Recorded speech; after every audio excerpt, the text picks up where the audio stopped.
Let me tell you a story. It's about a young boy in a small village who stumbled upon a secret that turned his whole world into this amazing adventure.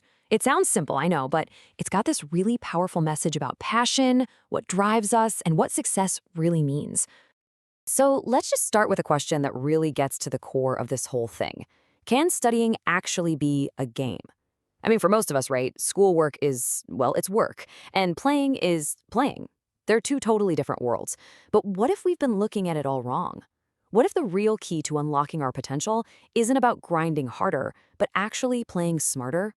Okay, so our story kicks off in this small, quiet village, and it's all about a 5-year-old boy named Chodu. And right from the get-go, it was super clear that Chodu, well, he was a little different from the other kids. While all the other children were outside playing games, Chotu's day was just a world of its own. He'd wake up super early and go straight to his slate to start writing.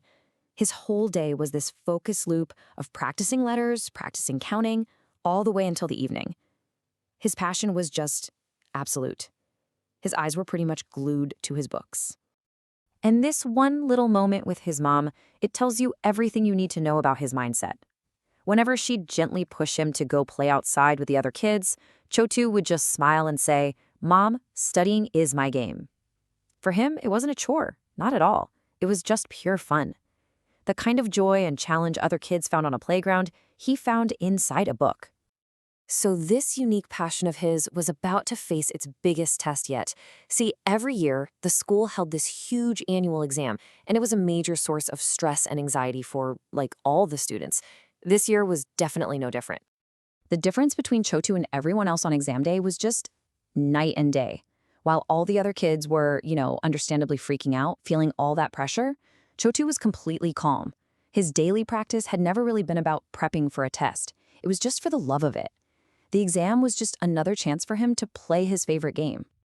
And let me tell you, this was no walk in the park. The questions were designed to be tough. The math problems? They stumped pretty much everyone.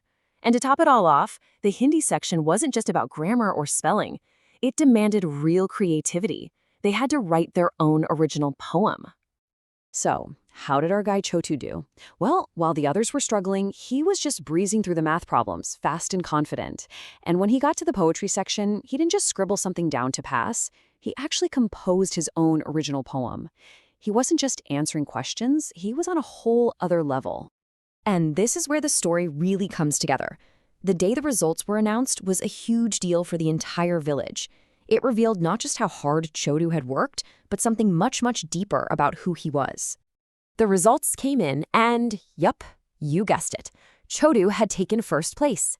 And not just in his class, in the entire school. All that dedication had paid off in a huge way. The boy who treated studying like a game was now the top scholar. The whole village was just ecstatic. You can imagine the celebration. As everyone was cheering for him, the village headman made a pretty natural prediction. Surely, he said, this brilliant boy will grow up to be a doctor or an engineer. A path of prestige and success. But Chotu had a totally different plan. He just calmly replied, "No, uncle. When I grow up, I will teach all the children of the village." And that right there, that's the heart of the story. His dream wasn't about money or status for himself. It was about sharing his love of learning with his own community. That surprising little announcement from Chotu had a huge impact. His journey from this quiet kid with a slate to the top student with this incredibly selfless dream, it became a powerful lesson for everyone in the village. So, what's the big takeaway from all this? It's simple, but it's also pretty profound. When you find the game in what you do, when you're driven by real passion instead of just pressure, any dream you have is suddenly within reach. Chotu showed his village that education wasn't just a ticket to a fancy job, but a way to find and follow a much deeper purpose. Chotu's passion wasn't just for himself. It was for a dream of lifting up everyone around him. And that kind of leaves us with a final question to think about. Which dream will your hard work fulfill?